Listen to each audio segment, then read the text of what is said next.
Azul fell-awen, tikkelt niḍen deg umaṭṭaf uẓeɣḍuf, la radio qui vous offre donc un espace d'expression libre et bien entendu qui exprime des opinions et des points de vue sur les questions de l'heure.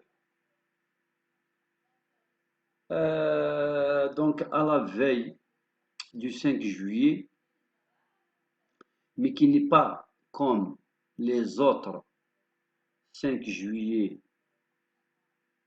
qui se sont donc déroulés de par le passé. Ce dernier, celui de cette année, c'est-à-dire nous sommes donc le 5 juillet 2022, ça coïncide avec le 60e anniversaire du recouvrement de l'indépendance nationale. 60 années depuis que, officiellement, l'Algérie est un pays indépendant et qui se veut république algérienne, démocratique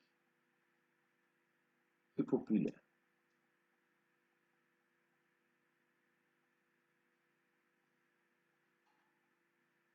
Ce qui nous renvoie donc à faire une sorte de diagnostic sur ce que vit le peuple, enfin pas tout le peuple, puisque les 50 000 familles issues du bureau arabe, engraissées par la France coloniale, préparées, cooptées par la France, qui est sortie pour un moment pour mieux revenir juste après, et à travers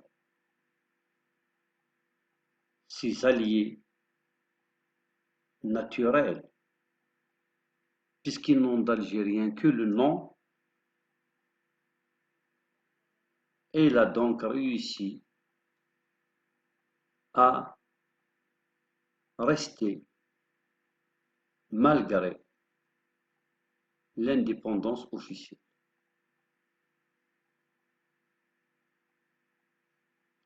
La quasi-majorité du peuple algérien, on va dire entre 75 et 80% du peuple, est resté presque dans la même situation que 57. Si ce n'est l'eau qui, depuis à peu près une année, revient. C'est-à-dire que nous arrivons à la voir au niveau des robinets, on va dire 2 fois par semaine. Parce que depuis que je suis né, que je me rappelle que l'eau est une denrée rare dans les maisons, qu'il faudrait aller le chercher à la fontaine si on veut ou bien boire, ou alors préparer à manger avec, ou laver son linge, ou nettoyer la maison d'une façon générale. Donc si ce n'est l'eau, 60 ans après, on arrive quand même à la voir 2 heures, 3 heures, 3 fois par semaine. Le reste, un détour guitare. Juste après le cessez-le-feu, l'un des colonels qui ont quand même échappé au rendement de compte à la guérilla qu'a livré une partie de ceux qui prétendent être de l'ALN contre les véritables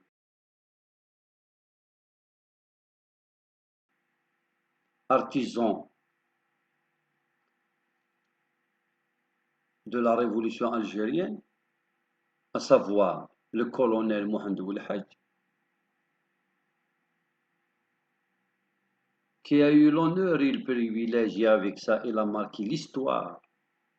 Et il a bien entendu consacré à jamais le principe que les Imazighuns, ce sont eux qui ont libéré l'Algérie, parce que ce sont les seuls en Algérie qui sentent réellement que cette terre est à eux, qui ne sont pas étrangers, que ça fait longtemps, trop longtemps qu'ils sont là, qu'ils ne pourront pas vivre autre que libres chez eux. Les autres, ça s'explique ici, le comportement de n'importe quel étranger dans n'importe quel pays, ce n'est pas ni pour les blâmer, ni pour les stigmatiser. Ils ont vécu avec tous ceux qui sont venus, tous les étrangers, parce que justement, ils se disent une chose tout à fait naturelle et logique, ne sont pas chez nous, peu importe celui qui est au pouvoir, de toutes les façons, nous ne ressentons rien envers cette terre, il n'y a pas de raison à ce que nous mourions pour elle, et que nous sommes là juste pour vivre, commerçants, réfugiés, fuyards, bandits des grands chemins, étrangers, ou alors tout simplement euh, euh, quelqu'un ou une communauté ou une population qu'on a fait venir et qu'on manipule. Le colonel Mohamed Ould Hadj, qui est kabyle, mais que ça aurait pu être un chaoui ou un mouzabit ou un targui ou un chilh, avait donc baissé le drapeau, l'emblème français après que les urnes ont tranché et après le dépouillement et que le peuple a voté pour l'indépendance du peuple et de ce pays. Et en remplacement, il a par ses propres mains fait ici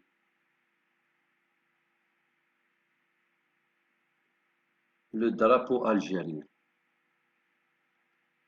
le vert, le rouge et le blanc, avec un croissant et une étoile au milieu. L'emblème de tous les Algériens et dont tout le monde était fier et tout le monde avait applaudi. Ce qui est attirant dans le discours du feu colonel Mohamed Ould Hadj, c'est non pas le fait qu'il est tenu en langue amazigh, c'est-à-dire en langue kabyle, parce que c'est une chose tout à fait courante et fréquente dans l'Algérie de l'époque. Les gens de la Hélène se parlaient chacun dans sa langue régionale, en chaoui, en kabyle et en touareg, en mozabite, ou alors, des fois, rare, en arabe algérien. Donc ce qui était étonnant, ce n'était pas le fait qu'il a utilisé une langue, c'est le fait que personne n'a trouvé à rechigner, personne ne s'est levé ou soulevé pour s'opposer et dire que le discours officiel ne devait pas se tenir dans cette lahja. Les superlinguistes, on ne savait pas que finalement il y a en Algérie des superlinguistes qui peuvent remettre en cause les définitions de Saussure, Martinet et puis Chomsky et je ne sais quel autre éminent linguiste. Finalement, nous en avons de grands qui dépassent tous ces lumières qui ont marqué le domaine des sciences du langage. et qui sont restés cachés pendant presque 40 ans pour venir juste après 90 pour nous définir qu'est-ce que c'est qu'une langue et qu'est-ce que c'est qu'un dialecte et qu'est-ce que c'est que la politique linguistique en Algérie. Ils nous ont appris énormément. On a vraiment appris avec eux. Le colonel Mohamed Ould Hadj donc a développé un discours d'un point de vue linguistique, d'un point de vue contenu, c'est-à-dire la portée philosophique et les contours du projet de société qu'il avait cerné dans ce discours et la détermination du peuple algérien à œuvrer pour rester libre et indépendant et quel que soit le prix est très intéressant de tout point de vue. 60 ans après, lors des Jeux méditerranéens de Oran, qui sont en train de se tenir à l'heure actuelle, aucun discours en kabyle ou en chaoui ou en touareg n'a été tenu par un officiel de l'État algérien. Si ce n'est la transcription de Tifina, parce qu'il faut bien être,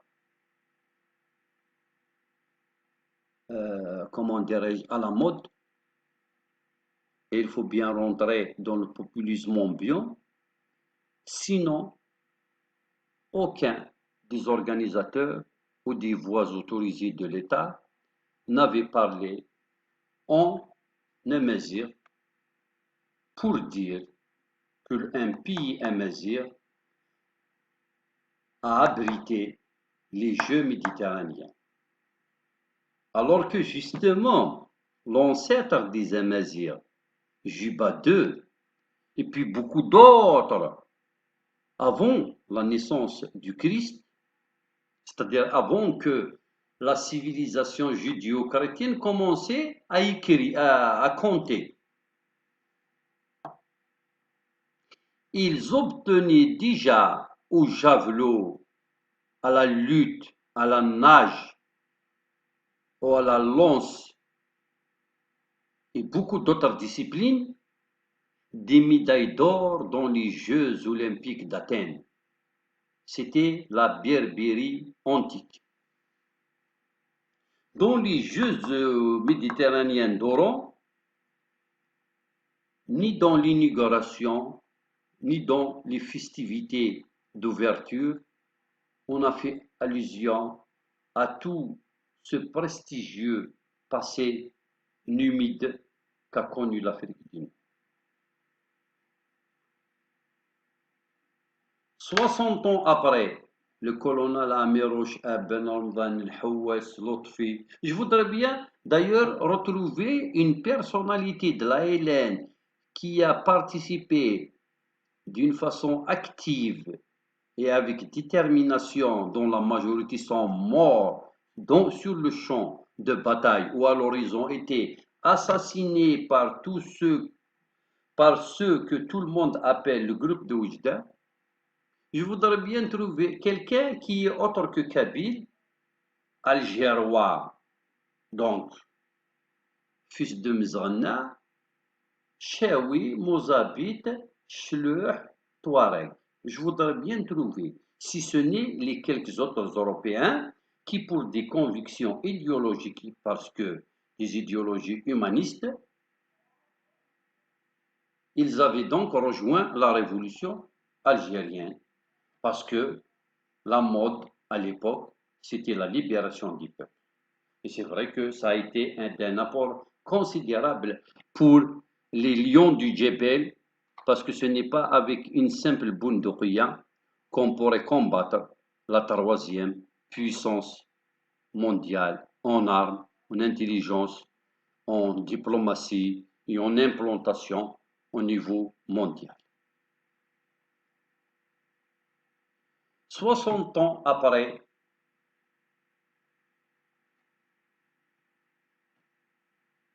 ظفر غلط ربو ثيلان متفغ بريدة الحقا إضرني وتكلي يحفان زيغن لا تزيغ تنظر من وي قبض سيني لان غلاطري وي غورد وغال. L'histoire est un éternel recommencement. Nous sommes revenus à la case de départ. Tout est désespoir, désarroi et amertume envers tout ce que nous observons autour de nous. Le citoyen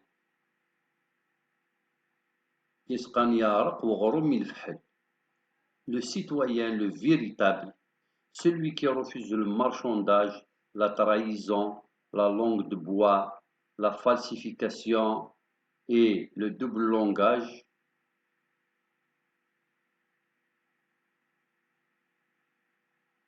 se retrouve à raser les murs pour pouvoir survivre à ce dur métier d'être algérien. Non pas seulement nous n'avons pas évolué, mais parce que celui qui n'avance pas recule, puisque c'est toujours comparatif la situation d'un être humain. Son aisance, son statut social, ses moyens, c'est toujours jugé par rapport à d'autres. Et que dans le monde entier, tout le monde a avancé, donc nous nous retrouvons en train de reculer. Donc non pas seulement nous n'avons pas avancé, mais nous avons reculé. Parce que avant, il y avait une dizaine de femmes qui allaient chercher de l'eau à la fontaine. Il y avait plus ou moins le temps pour remplir son bidon. Aujourd'hui, toutes les fontaines sont prises d'assaut.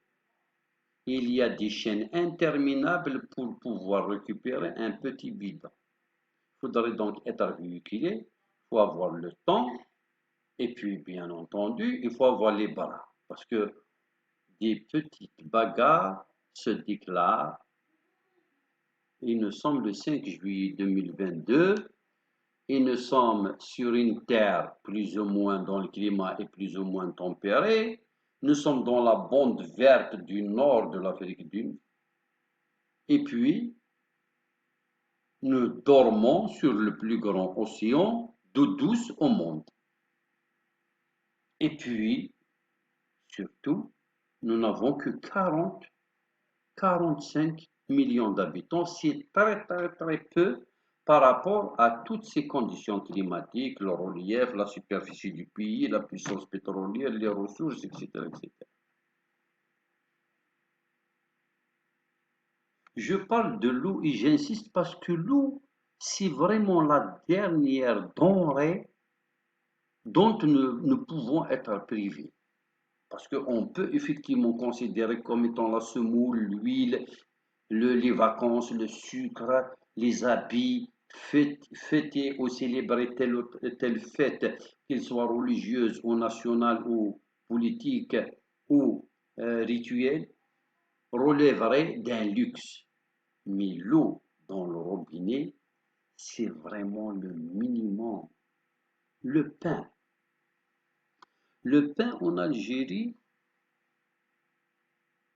c'est de plus en plus. Donc depuis à peu près 2 ou 3 mois, les boulangers ont inventé une astuce, une parade.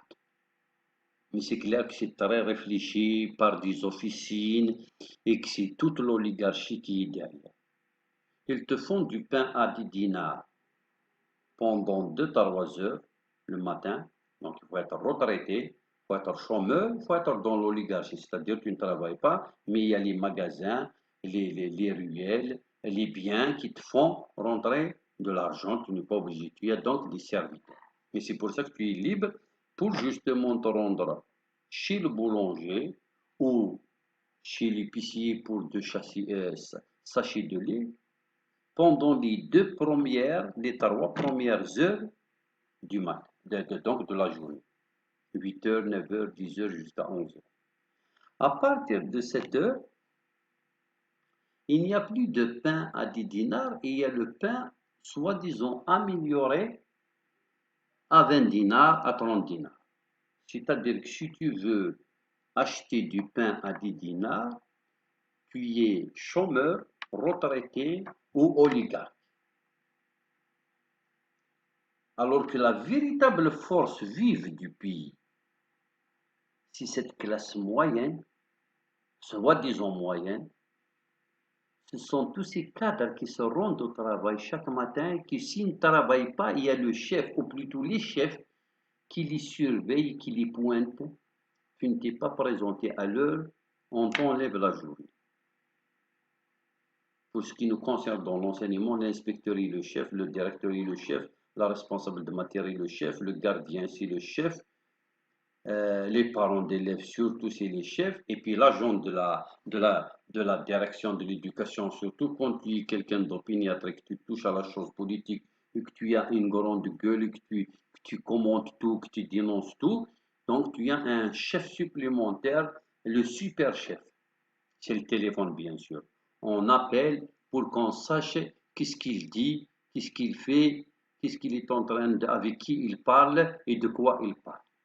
Donc vous imaginez 5-6 chefs pour un petit salaire misérable qui ne te permettra même pas d'acheter ta baguette à 20 dinars chacune parce que le moment où tu sortiras du travail, le boulanger aurait réussi sa parade, il a épuisé le pain à 10 dinars qu'il doit donc vendre celui de 20 à 30 dinars.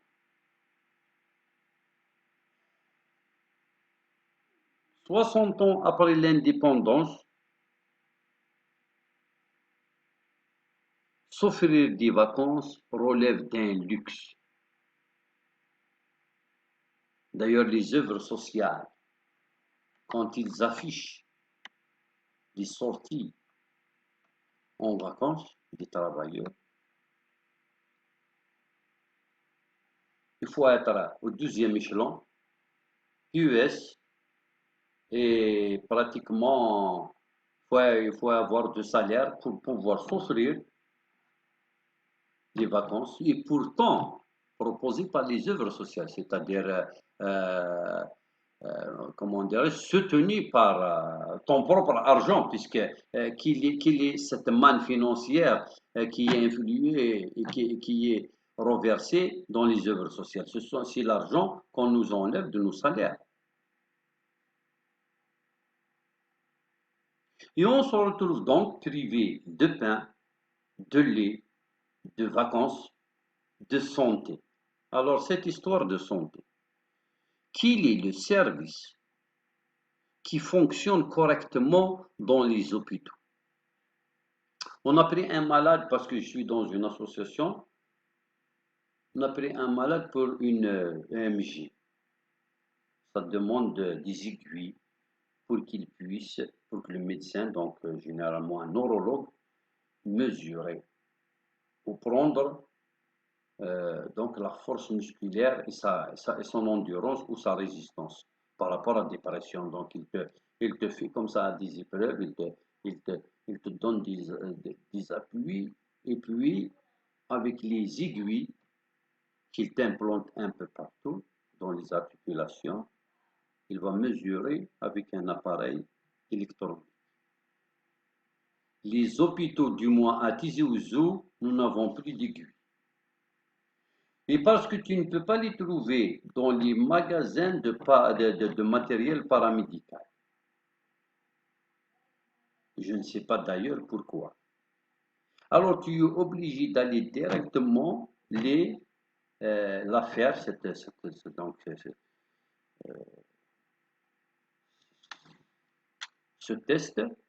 cette radio, tu vas la faire chez le privé. Chez nous, nous n'avons pas le droit d'avoir des soins dentaires gratuitement ou subventionnés ou soutenus par les œuvres sociales. Parce que les traitements dentaires relèvent d'un luxe, ça coûte trop cher pour que les œuvres sociales puissent le prendre en charge. Chez nous, l'électroménager qui a volé en flèche, dont il est pris bien sûr, relève maintenant d'un luxe qu'on ne peut plus atteindre. Tu n'as plus le droit de changer ton réfrigérateur, ni ton téléviseur, encore moins ton climatiseur, si tu en as un climatiseur, parce que je ne pense pas que de nos jours, il y a quelqu'un qui a un salaire de 5 jusqu'à 6 millions par mois qui peut s'offrir le luxe d'allumer son climatiseur. Il préfère rester, survivre, fuir d'une chambre à une autre, essayer de se mouiller le corps, essayer de dormir tôt, essayer de rester dehors, mais on ne peut pas. Parce que la facture salée de Sonel Gaz ne pourra pas être honorée par ce maigre salaire.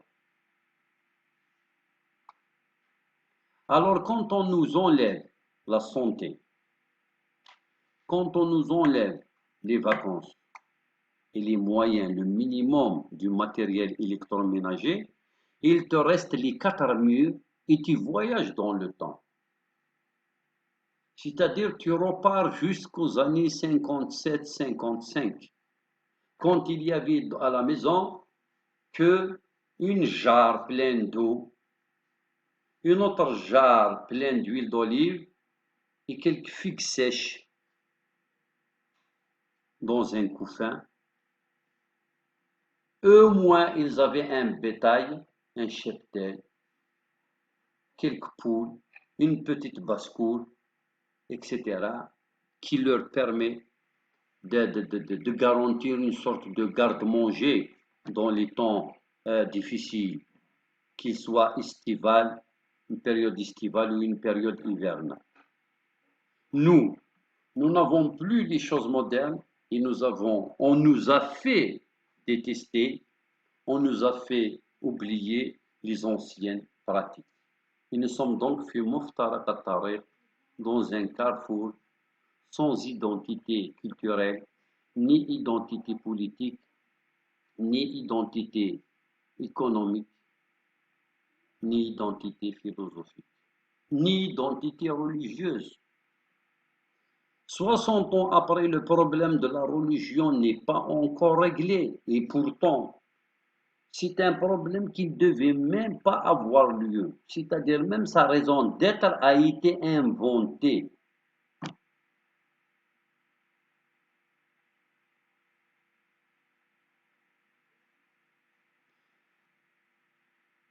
Je me suis présenté pour une ATS et on me dit que les formulaires pour établir une ATS sont introuvables.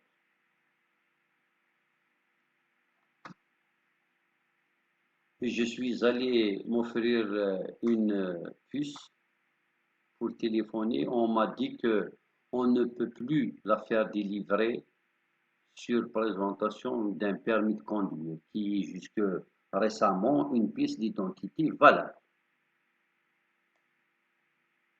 Les billets d'avion et les billets par bateau pour voyager outre-mer est quelque chose qui est maintenant, qui a disparu des esprits de la classe moyenne. Si ce n'est pour partir et pour ne plus revenir, parce que tu as bénéficié de je ne sais quoi, une loterie, etc., un mariage mixte. Sinon, c'est fini. Alors qu'il y a 20 ans, les gens voyageaient au moins une fois par année, ils pouvaient s'offrir, juste parce qu'on est fonctionnaire, hein, on pouvait voyager jusqu'à Nice, Toulouse, Paris, Barcelone, Marseille, etc. Et on revenait et on passait 15 jours, un mois là-bas. Alors, 60 ans après cette fameuse indépendance, nous nous retrouvons en train de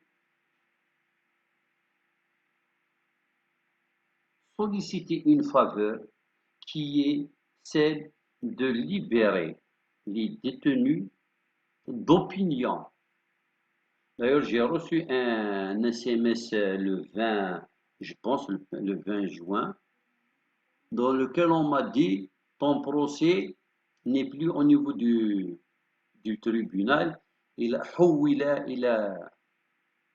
été transféré au palais de justice. Pourquoi? Parce qu'on a déposé une gerbe de fleurs dans un endroit reconnu par tout le monde, y compris les autorités, comme étant un monument de mémoire collective. On n'a pas dit ramenez-nous ceux qui ont assassiné, ramenez-nous tous ces tortionnaires. On a dit juste nous voulons déposer une gerbe de fleurs et commémorer à travers une minute de silence un moment tragique dans la vie, on va dire, de toute la nation. Nous sommes dans un pays où 37 millions d'Algériens ont marché et que jusqu'à maintenant, aucune de nos revendications n'a été satisfaite. Et nous sommes dans un pays où des élections se sont déroulées avec la plus faible euh, participation, le taux le plus faible, et malgré ça, il y a des élus dans l'APN, à l'API et à l'APC qui se targuent être les représentants du peuple. Et qu'en aparté, ils t'avouent qu'ils ne peuvent décider de rien et qu'il n'y a pas une cérémonie où ils ont le droit de la célébrer, sont invités les commis de l'État. C'est-à-dire que l'élu, qui est censé être plus légitime, plus crédible et qui a plus de prérogatives, dans les démocraties qui se respectent, normalement, c'est l'élu qui est chez nous, l'élu est soumis à un commis de l'État. Par exemple, le PAPC est le chef de DERA. Chez nous, c'est le chef de DERA qui commande le PAPC. Quelle que soit la question, c'est-à-dire ce n'est pas seulement pour des questions très difficiles, sensibles, qui relèvent des affaires d'État, de diplomatie. Même dans une contrée perdue, une commune qui ne dépasse même pas 200 habitants et qui est enclavée dont personne n'a entendu parler déjà en Algérie, que dira-t-on au niveau de la planète? Il faut quand même demander l'avis du chef de DECRA pour que le maire puisse exécuter ou réaliser. 60 ans après l'indépendance, il n'y a pas de moto, donc tricycle à moteur, voiturette pour handicapés au niveau de la DAS et au niveau de l'ONAF. Tout ce qui est importation est gelé, mais en échange, l'oligarchie n'a pas réussi à se substituer en ces imports-imports. Sinon, comment tu expliques l'absence, l'inexistence de quelques produits, que ce soit des médicaments très importants pour des maladies très graves, comme les cancers, comme la dermatologie, comme quelques maladies comme au niveau de la néphro, au niveau du diabète, de l'hypertension, que les gens se procurent grâce à la diaspora, donc à l'immigration. يمكن يروح يونا فرنسا غادي يونا فرنسا مثلا الفلاني غادي يس allez faites vos commandes. Il ne peut même pas ramener un petit foulard pour sa mère parce qu'il est bombardé de sollicitations. Est-ce que tu peux prendre le médicament pour ma mère? Est-ce que tu peux prendre ça pour ma soeur? Est-ce que c'est possible que tu... etc. Et comme le poids, il est quand même limité au niveau de la passe, alors le bonhomme, il regretterait même d'avoir rendu public sa date de départ que ce soit d'ici ou de là-bas. Et nous sommes donc à la merci d'une économie de cabas. D'ailleurs, même le matériel, qu'il soit informatique ou de téléphonie mobile, les plus cotés des appareils, ce sont les appareils que les gens ramènent de là-bas.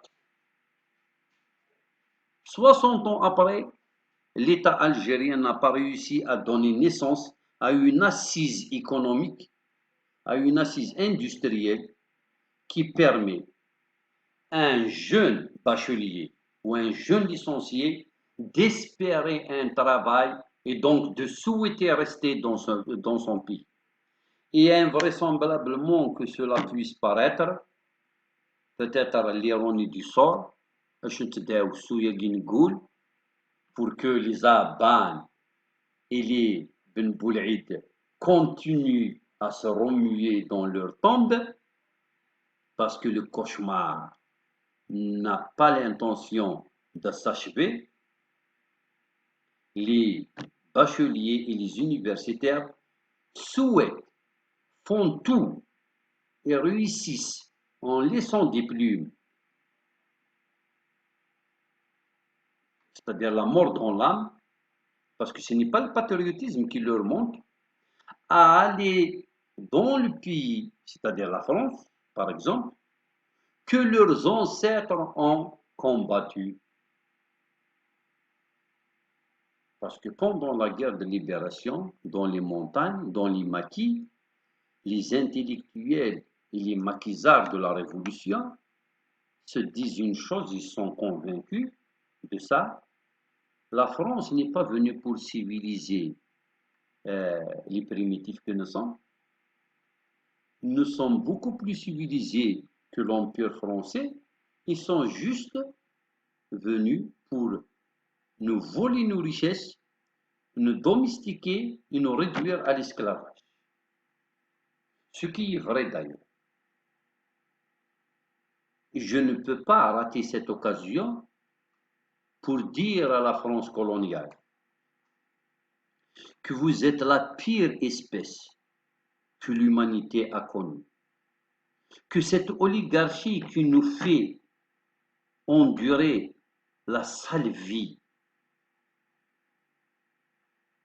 c'est à cause de vous parce que vous l'avez minutieusement préparé et vous avez investi la société depuis le jour où vous êtes rentré en 1830. Vous avez livré toutes les batailles légales, imaginables et inimaginables. Vous avez été abominable. Les Martiens n'auraient pas fait pire que ce que a fait une partie du peuple français sur cette terre de l'Afrique du Nord.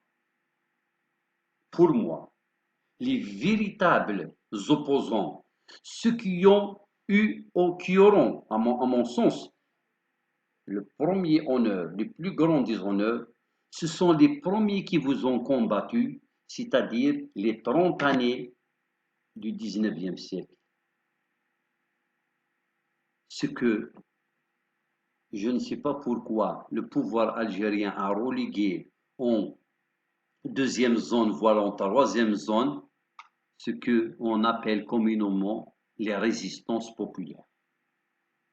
Al-Muqawamat Shabiya. Ce sont eux les véritables donneurs de leçons et ce sont eux qui ont semé cette graine dans le peuple algérien et qui dit en substance les Français sont venus pour nuire, nous devons les combattre avec tous les moyens. Même si nous n'avons pas les moyens qu'ils ont, nous devons leur rendre au moins la vie difficile pour essayer d'empêcher cette politique de peuplement, puisque la France n'est pas venue pour coloniser, mais pour habiter et rester définitivement sur cette terre. Les accords d'Évian sont venus et nous attendons à ce que le secret d'État soit levé pour que nous puissions savoir quel est le contenu de ces accords et quelle est signé bien sûr par les deux parties, qu'il est l'avantage que nous avons tiré de ces accords. À première vue, avec tout ce qui s'est passé, je pense qu'on s'est vraiment fait avoir. Ou alors, la France a trahi les accords d'Évian.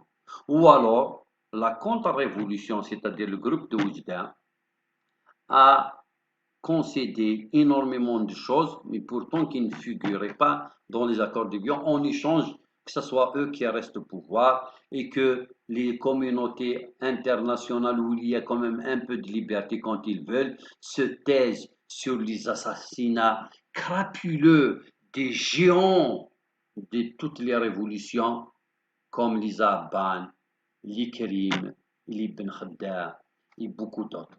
Je parle de ceux qui sont déjà assassinés en dehors du territoire national. Sinon, ici, il y avait des boucheries en plein jour. Les msalistes ont égorgé, ont assassiné tous ceux qui parlaient kabyle et tous ceux qui aspiraient à la démocratie et à la berbérité. 60 ans après, nous ne connaissons pas la véritable histoire. Nous n'avons aucune perspective économique. Nous n'avons même pas le droit d'ester en justice ceux qui nous font du mal à l'intérieur des institutions. Il n'y a aucun amazir qui dit je suis amazir et je veux vivre mon amazirité sur cette terre, la terre de mes ancêtres, qui a réussi à avoir une place.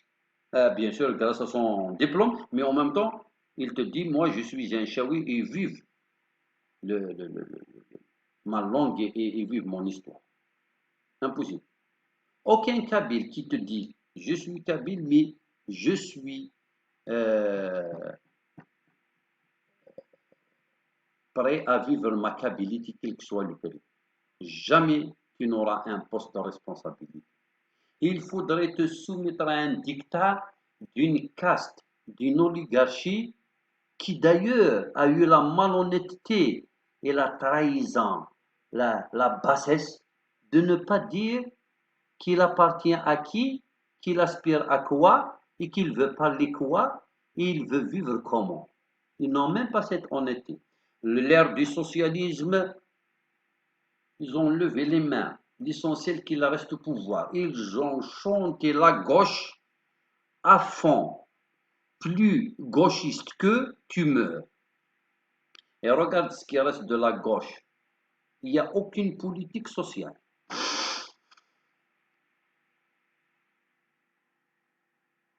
Lors de la perestroïka, parce que l'Algérie a suivi pratiquement le même processus puisqu'on appartenait plutôt au bloc Est. Avec les réformes de l'Union soviétique, l'Algérie aussi a ouvert. Et c'était enfin l'affirmation de ceux qui s'enrichissaient au nom du communisme et au nom du socialisme, mais qui a ramassé des fortunes.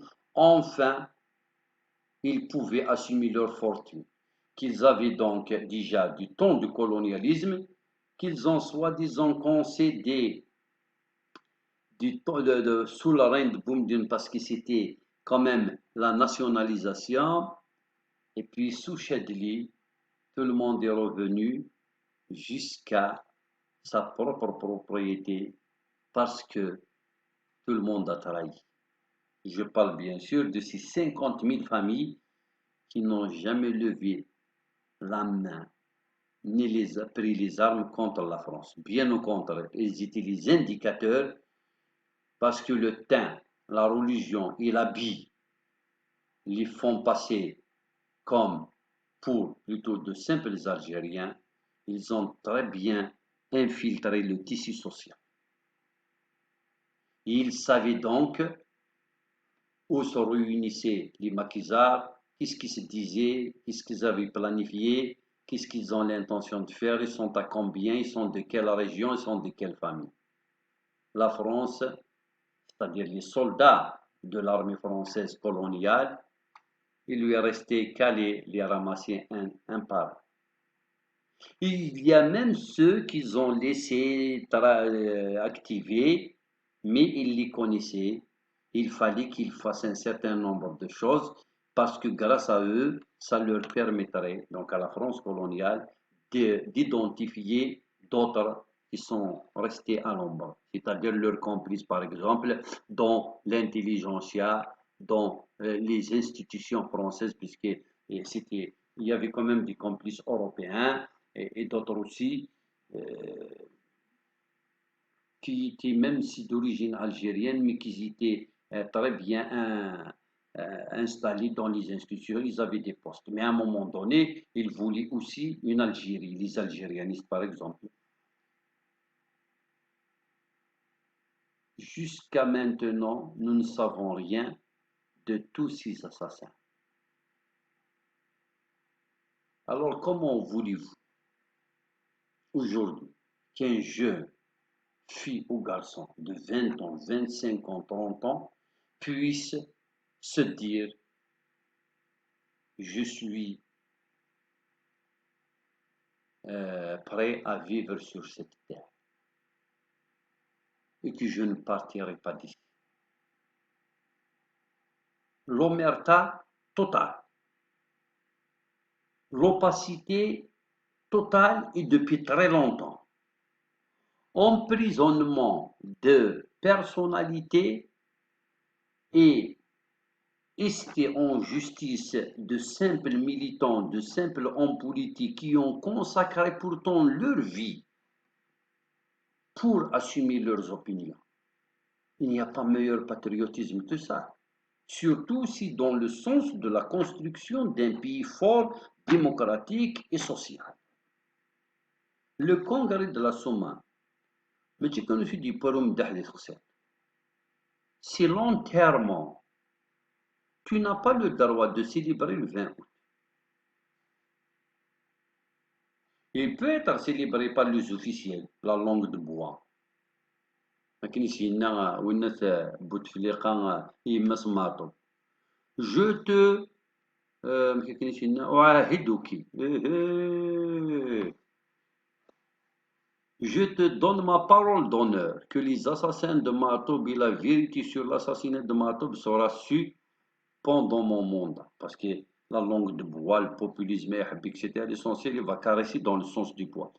Depuis combien de mandats il est même mort, enfin mort, non, je ne sais pas combien d'années depuis, c'était le mandat, donc c'était en 2009. Et nous ne savons absolument rien sur cette page d'histoire tragique, cruciale, et qui ont dit long sur la haine que porte l'oligarchie envers tous ceux qui veulent faire avancer le combat démocratique et le combat pour les droits humains et bien entendu pour la culture et la civilisation amazigh. Nous sommes vraiment entre le marteau et l'enclume. Nous devons effectivement saisir ce genre de conjoncture comme le 5 juillet pour nous poser les véritables questions. Pourquoi Abban a été assassiné? Quel est le projet de société de ce brave homme qui, grâce à son intelligence et à sa lucidité, sa diplomatie, a réussi الشمولم du peuple algérien avec intelligence, avec justesse et loyauté. Aujourd'hui, si les différentes parties, y compris Bnoubedis, devaient revenir à la vie, ils auraient refait le congrès de la Soumane et ils auraient accepté son contenu. Qui a entravé cette belle aventure et pour quel dessein? Vous ne pourriez pas nous mentir à nous tous tout le temps. Et vous ne pourriez pas nous assassiner tous. Parce que si Israël n'a pas réussi à se débarrasser du peuple palestinien, pourtant il était vraiment dépourvu de tout. Ça veut dire que l'oligarchie en Algérie ne pourra pas, c'est l'oligarchie de 50 000 familles, ne pourra pas se débarrasser de 80% de la population algérienne, qui est essentiellement MNC, dans sa langue, dans sa culture, dans son vécu et dans ses aspirations. Le 5 juillet 2022 aurait pu être une occasion, hélas, ce n'est pas le cas, aurait pu être une occasion de réconciliation nationale de Chemoul.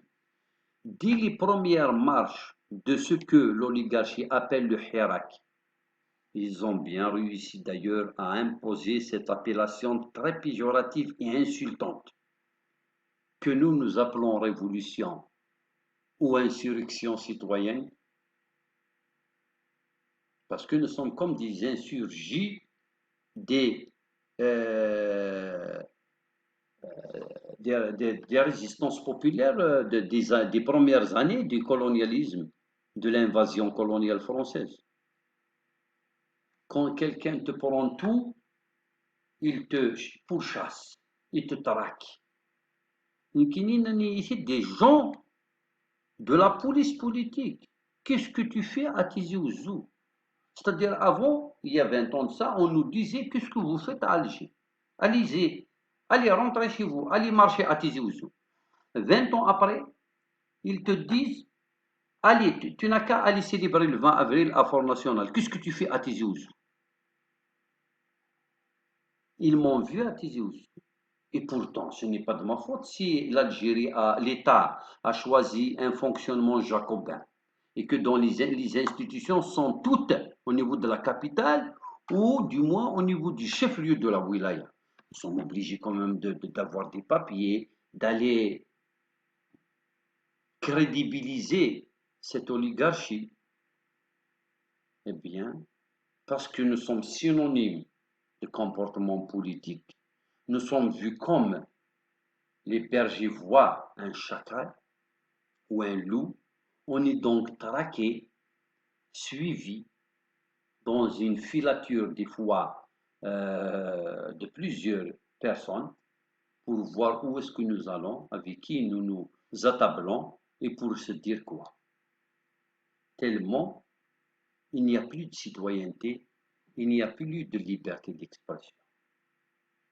Depuis les premières marches de cette insurrection citoyenne, c'était au temps de Karim Younes par exemple, entre autres, les différents responsables, nous les sollicitons, descendez dans la rue, prenez n'importe quel Algérien qui marche, n'importe lequel, et parlez-lui en présence d'une caméra. C'est un geste d'apaisement et c'est une main tendue de la part du Sérail envers ce peuple désemparé, dans le désarroi, dans le désespoir, qui hurle le malaise social. Personne n'y est venu. Personne n'y est venu. Parce que l'oligarchie refuse de parler avec le peuple. L'oligarchie est là pour réaliser un plan vieux de plusieurs siècles. Chaque génération doit assumer sa tranche. C'est la disparition de la majorité et du peuple de Massinista. Pour faire régner celui d'eux, nous savons qui vous êtes, et bien entendu, vous savez encore plus que nous savons qui vous êtes. Vous savez très très bien qui nous sommes malheureusement. Et c'est pour ça que vous réussissez, c'est jusque-là, à nous battre. Donc cette occasion de se réconcilier avec le peuple n'a pas été saisi. Ici donc, l'éternel recommencement.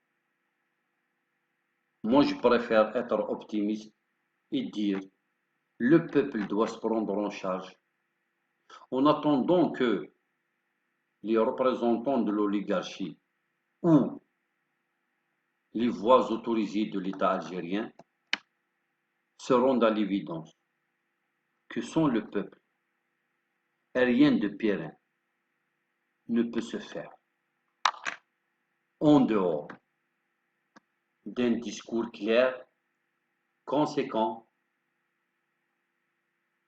et qui va prendre en considération les aspirations de tout le monde. La vue commune est possible, mais en dehors de la haine, de la stigmatisation, du racisme et surtout du totalitarisme. Le dogmatisme, le sectarisme, le féodalisme doivent être bannis du lexique politique, de l'échiquier politique qui est en exercice et qui est autorisé jusqu'à maintenant. Tout le monde sait qu'il n'y a pas que les trois, quatre partis satellitaires qui font le bonheur de l'oligarchie. Il y a aussi les partis soi-disant démocratiques, qui soi-disant sont de l'opposition, mais qui font encore pire que les partis du pouvoir. Finalement, le vrai n'a jamais été autorisé à exercer librement. Le moins qu'on puisse dire concernant cette opposition, c'est qu'ils ont coupé la pomme en deux pour avoir l'agrément et ils étaient obligés de faire des concessions stratégiques et fondamentales concernant à leurs principes euh, originaux. Et se sont donc contentés de certains. De jouer par exemple aux pompiers. C'est-à-dire c'est une fois l'oligarchie, par exemple comme les feux de la Kabylie, une fois, ou alors les assassinats, tous ces jeunes qui sont rendus bornes par des balles, parce qu'ils sont sortis manifester. Une fois, l'oligarchie avait commis leur forfait, et il y a les sapeurs-pompiers qui jouent les passerelles entre le peuple et le gourou, non, le bourreau, pour raconter deux discours, et bien sûr à la carte. Le peuple, ils vont lui chanter. Ah, on va faire une enquête, on va faire une requête. Nous avons des relations avec les institutions internationales. Nous allons vous ramener des prises en charge à l'étranger. On va essayer de solliciter les journalistes de telle chaîne. Il va vous filmer pour un peu apaiser et acheter la paix au détriment de certains privilèges. Et au niveau des grands palais, donnez-nous les privilèges, payez-nous tout ce que nous venons de réaliser, c'est-à-dire qu'on a réussi à éteindre le feu. Drôle de rôle qui est assigné à ces soi-disant opposants, à ces feignants de la nation qui se bavardent dans les salons de l'Occident. Ce 5 juillet est pour moi un rappel que des hommes et des femmes se sont sacrifiés et qui sont les dignes héritiers des résistants des premières heures de 1870, 1975, 1990 et 1993. C'est aussi un événement qui me rappelle que les John Amrouche, et les Mouloud Mamri, et les Pharaons, et les Katib Yassine, et les Malik Haddad ont écrit la vérité à travers le roman, même si ce ne sont que de fiction Ils ont relaté et peint la véritable misère qu'a vécu les montagnes d'Algérie et que la France nous a rien donné et qu'il nous a tout pris et qu'il sera condamné par l'histoire et que nous n'allons jamais, jamais, jamais lui pardonner. Mais le pire des crimes du colonialisme, ce n'est pas le fait qu'il est venu nous conquérir et qu'il nous a assassinés, souillé dans notre honneur et nous a pris nos richesses et nos terres. Parce que ça, c'est de bonne guerre. Le pire des crimes, c'est qu'en sortant, c'est-à-dire le grand blanc aux yeux bleus, en sortant, il a laissé la vermine qui a rongé les institutions jusqu'au point où que nous ne savons plus à quel saint se fier, tellement on ne sait plus lequel d'entre nous est le bon citoyen et lequel est le traître.